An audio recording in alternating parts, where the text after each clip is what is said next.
Bonjour à tous et bienvenue dans cette vidéo de ma crypto-stratégie. Aujourd'hui, on va parler du Bitcoin et on va se demander s'il est encore temps d'investir. Pour ce faire, on va utiliser différents modèles très utilisés par les traders et les différents fonds d'investissement et regarder un petit peu dans la perspective et avec une vision à long terme où est-ce qu'on se situe dans ce cycle haussier actuel. On démarre tout de suite. Premier modèle, en tout cas première façon d'appréhender le phénomène, c'est finalement l'idée d'un cycle qui est de plus en plus long. Ici, on a un graphique qui montre par semaine le prix du Bitcoin qui évolue. Et l'idée, effectivement, c'est que à chaque fois qu'on a un cycle, c'est-à-dire un démarrage d'un bottom ici jusqu'à un top, on a un certain temps qui s'écoule. Ici, par exemple, 108 bars, si vous considérez qu'une barre étant une semaine, ça signifie donc qu'on a ici un petit peu plus que 2 ans pour faire ce cycle-ci.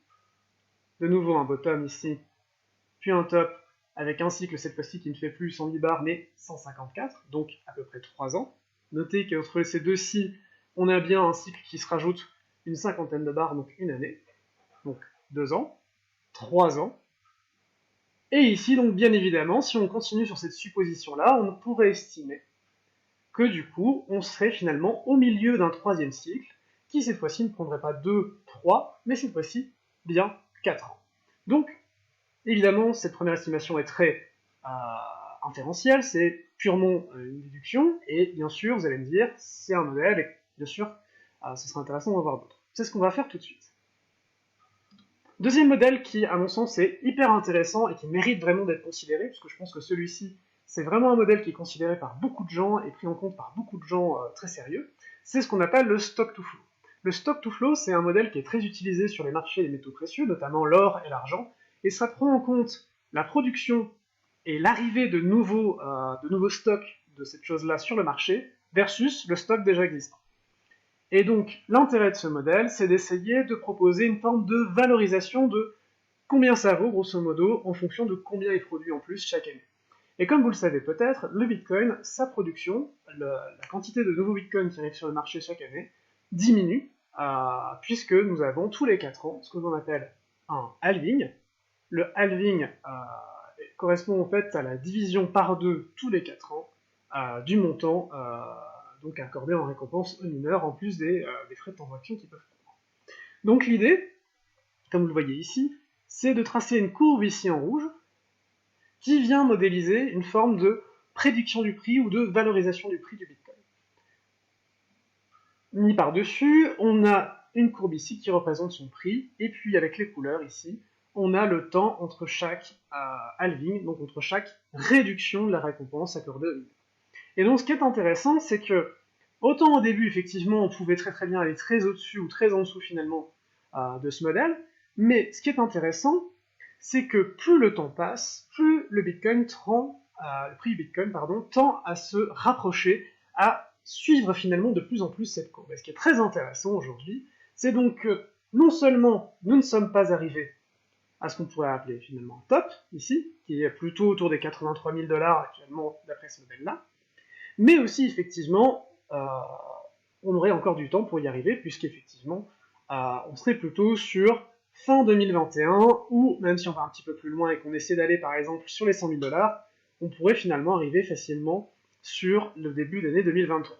Donc à nouveau, l'idée de cycles qui sont relativement longs, l'idée d'un cycle qui finalement n'est arrivé qu'à sa moitié, et donc bien sûr, si on prédit un Bitcoin de 100 000 $, l'acheter aujourd'hui à 30 000, ça paraît relativement une bonne affaire. Maintenant, est-ce que ça signifie qu'à court terme, le Bitcoin ne va pas revisiter des prix plus bas?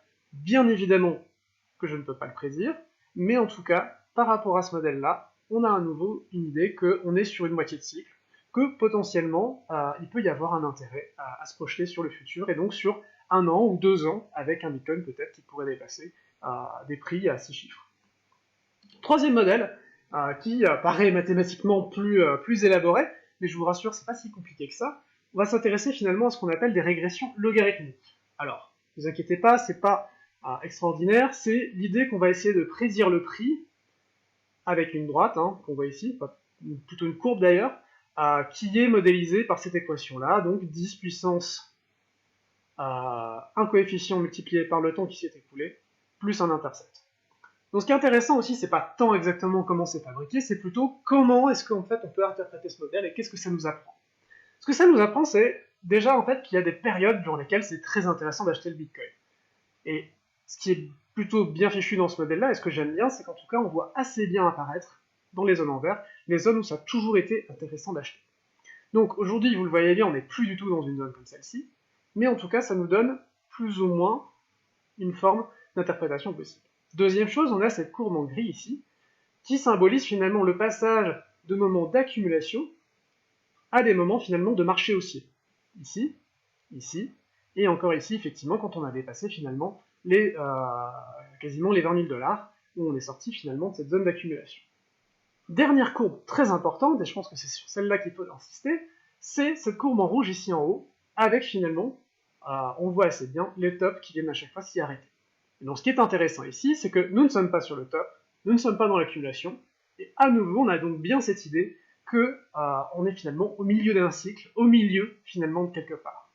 Donc à nouveau, évidemment, c'est pas un conseil financier, et je vais pas vous dire d'acheter maintenant, mais par contre, ce qui est intéressant, c'est que on n'est pas non plus arrivé sur la fin du cycle.